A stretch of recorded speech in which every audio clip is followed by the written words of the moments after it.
अमानुल्लाह साहब की तीसरी बरसी है आज, उनको गए हुए इस दुनिया से 3 साल हो चुके हुए हैं। क्या बात है जी अमानुल्लाह साहब की, वाकई कॉमेडी के अंदर इससे बड़ा नाम ना ही आया है और ना ही कभी आएगा।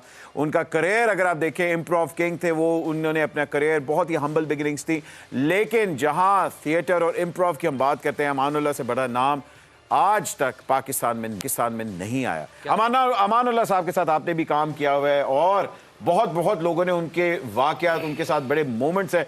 कोई ऐसा वाकया बताए जो अमानुल्लाह साहब का आपको याद हो? भट्ट साहब, हमने तो सारी जिंदगी उन्हीं के साथ गुजारी है, बल्कि उनके साथ गुजार के हम लोग एक्टर बने हैं। आज जो कॉमेडी कर रहे हैं, पाकिस्तान और पाकिस्तान से बाहर जहां भी उर्दू और पंजाबी समझी जाती है, जो कोई भी बात करता है, अमानुल्लाह की बात से बाहर बात नहीं कर सकता। अमानुल्लाह की बात का तड़का उसमें होगा जरूर, अमानुल्लाह की सिचुएशन का तड़का होगा जरूर। आपका स्टाइल जितना जो कुछ भी है वो अमानुल्लाह है। और अमानुल्लाह ने कैसे अपने करियर का स्टार्ट किया जी बताइए। एक गोलियां बेचने वाला बंदा, टॉफियां बेचने वाला बंदा, सारा दिन गोली टॉफी बेचता है। जब 16, 17 या 18 रुपए आ जाते हैं पास, फिर उसके बाद अपना वो काम खत्म कर देते हैं। फिर हमाम पे जाते हैं, अपने आप को जरा शावर लेकर फ्रेश करके फिर चाय पीते हैं और उसके बाद फिर आ जाते हैं थिएटर की तरफ, फिर आगे अपनी वो स्ट्रगल करते हैं। बोले इस तरह से स्ट्रगल करके कॉमेडियन बनना, और कॉमेडियन बन के बेताज बादशाह बनना, बन से फिर लेजेंड बनना, लेजेंड के बाद फिर साइंसदान बनना। कॉमेडी के साइंसदान थे अमानुल्लाह। क्या बात है वाकई। मुझे एक गोरी मिली थी जो उन पे पीएचडी कर रही थी इसी बात पे कि कॉमेडियन हैं और 30-35 साल उन्होंने, मैं हमें उर्दू बोल रहा हूँ की कर रहा हूँ, 30-35 साल उन्होंने लाइव काम किया, लाइव परफॉर्म। क्या बड़े आदमी। मैं ते मेरा कुलिया है भट्ट साहब, मैं कहना दुनिया ते 7 अजूबे ने ना, सही मैंने 8 अजूबे ने, 8वां अमानुल्लाह खान। क्या बात, वाह जी वाह वाकई। और जी हमारे जो अमानुल्लाह साहब को क्रिकेट से इतना लगाव था, इतना इश्क था, और बहुत से हमारे जो लेजेंड क्रिकेटर्स हैं उन सबको अमानुल्लाह साहब उनके फेवरेट थे। क्या और कहते थे कि जी टूर पे हम लोग सिर्फ अमानुल्लाह साहब को देखते थे, यहाँ तक कि वसीम अकरम साहब ने एक दफा अपने गले की चेन उतार के अमानुल्लाह साहब को गिफ्ट की थी। सारे क्रिकेटर जी। फिर दूसरा अपनी फील्ड के अंदर उनके साथ लग के कौन कौन एक्टर बना, ठीक है जी। सोहेल अहमद साहब, बब्बू बराल साहब, मस्ताना साहब, तारक जवेद साहब, जवेद हसन साहब, मतलब आज हमारे तक सरदार कमाल, आबद खान, नसीम विक्की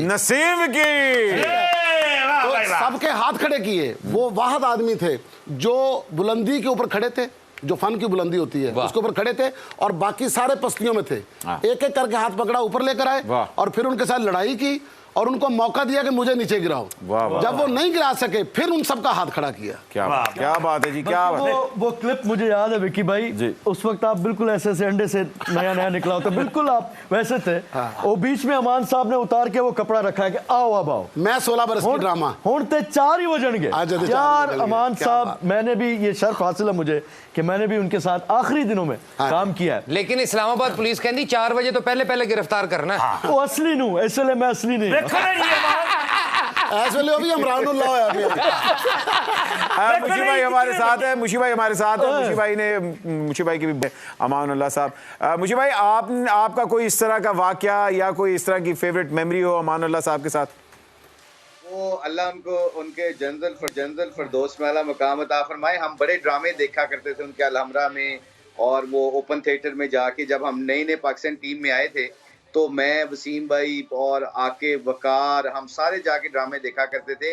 ये विकी ने बड़ी अच्छी एक बात की है कि इन्होंने बताया कि जब ये हमने कई दफ़ा वहाँ से इनसे ये बात सीखी भी थी एज ए क्रिकेटर, कि जब ये देखते थे कोई इनका कुलीग उसकी परफॉर्मेंस या वो थोड़ा सा नीचे गिर रहा है तो उसी को लाइन देते थे कि ताकि वो इनके ऊपर अटैक करे और उनको बड़ा करे। क्योंकि बड़ा होने के लिए भट्ट साहब, जो अमानुल्लाह साहब को अल्लाह ने ये बात समझा दी थी कि बड़ा होने के लिए उनको एक चीज़ समझ आ गई थी कि लोगों को बड़ा करना शुरू कर दो, अल्लाह आपको बड़ा करना शुरू कर देगा। और अमानुल्लाह साहब के अंदर ये बहुत बड़ी खूबसूरती थी कि वो लोगों को बड़ा करते थे स्टेज के ऊपर आके, इसलिए अल्लाह ने उनको बड़ा किया था। क्या वाह जो बात थी ना वो अपने मुंह से भी कहते थे, कहते जी अपने मैं बराबर का पहलवान लेके आना, पहलवान नू मारना नहीं, मैं कुलना के नाल। दूसरी क्रिकेटर्स की तो वो दूसरी मजेदार बात, एक दफा हम ना इंटरनेशनल होटल में ना पाकिस्तान टीम ठहरी हुई थी, इंडिया की टीम आई हुई थी, 89 की बात है, आई थिंक 90-89 की बात है। तो अमानुल्लाह साहब वहाँ स्विमिंग करने आए थे, तो स्विमिंग करने तो हमारे ओबियसली बैठते थे हम इकट्ठे, सारा खाना खुना भी इकट्ठे खाते थे। तो वसीम भाई के घर अक्सर उनसे मुलाकात होती थी। तो एक दफा सारे पकड़ के पता क्या करते थे, हम थे मैं, इजाज भाई, वकार, आकिब और वसीम भाई, हम ये प्लान बनाते थे कि जब ये हमें छेड़ेंगे तो हमने किसी ने हंसना नहीं है। तो वो अच्छा वो छेड़ते रहते थे, हम चुप करके बैठे रहते थे। उनको पता चल गया कि इन्होंने प्लान किया। और फिर हम कोई बात करते थे, हमारा कोई साथी उनको कोई छेड़ता था तो हम सारे कह के लगाते थे। तो फिर वो कहते थे यार तुसी मैनू ये दसो अब मरासी मैं है कि तुसी हो। ये वाह वाह वाह वाह भाई, बहुत सी तेल मेहंदियों की क्रिकेटर्स की बॉडी तेल मेहंदियों पे उन्होंने परफॉर्म किया हुआ है। तो ये सहूलत आपको भी उन्होंने दी, ये कोई स्पेशल पैकेज दिया? क्या व्हाट्सएप दोबारा बोले? मैं कह जी बहुत बड़े बड़े क्रिकेटर्स की तेल मेहंदियों पे अमानुल्लाह साहब ने परफॉर्म भी किया हुआ है, ये स्पेशल पैकेज उन्होंने आपको भी दिया आपकी तेल मेहंदी पे? नहीं मुझे तो नहीं दिया, पर वसीम भाई के हर फंक्शन पे पहुंचे होते थे और रात को हम सारे इकट्ठे होते थे।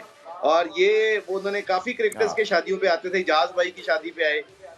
बट बड़े अल्लाह वाले आदमी थे, बड़े अच्छे, अल्लाह उनके दर्जात को बुलंद फरमाए, बड़े जबरदस्त आदमी थे। वैसे he was a very good human being. बिल्कुल। अच्छा जी, मुकद्दर का सिलेंडर वाली की गाल है तो जब अमानुल्लाह साहब बीमार हो गए ना, तो उनको तो सिलेंडर जो ऑक्सीजन का था, उसके बाद होता है कि जब सिलेंडर पे आ जाता है ना मरीज, फिर उसके बाद उसके दिन गिनने शुरू कर दो कि वो बस जाने वाला है, तो इस तरह की कैफियत हो जाती है। लेकिन उस वक्त भी वो इतने अपना फराक दिल थे, मतलब मर के बेड के ऊपर भी उन्होंने जुगतें की।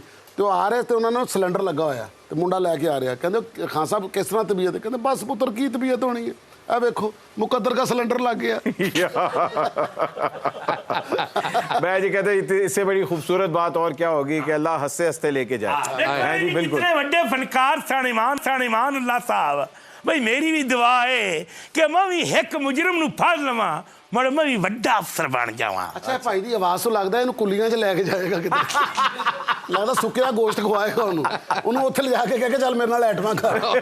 ए मैं कहा भट्टी साहब जिस तरह रखिया ना इन्हें, ये लग ही नहीं रहा पुलिस वाला, लग रहा को सदका लैन आया, ते जद को सदका लैन आया वो आप ऐसे सदके जान डे।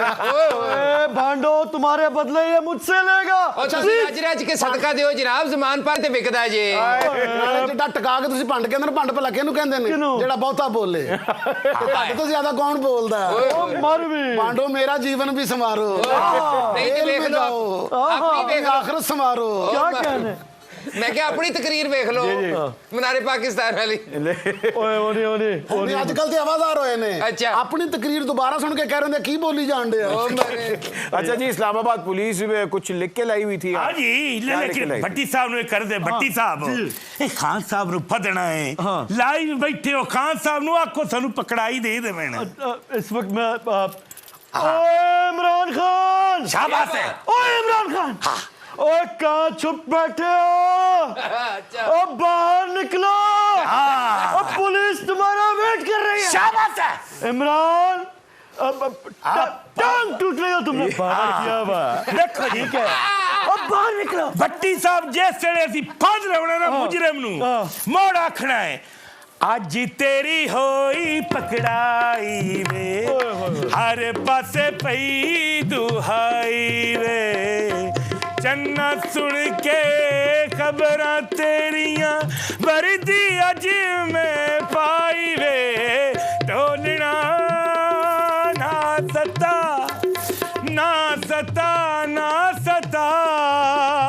गिरफ्तारी नु अखियां तरस गईयां, ढोलना क्या बात है जी, वाह।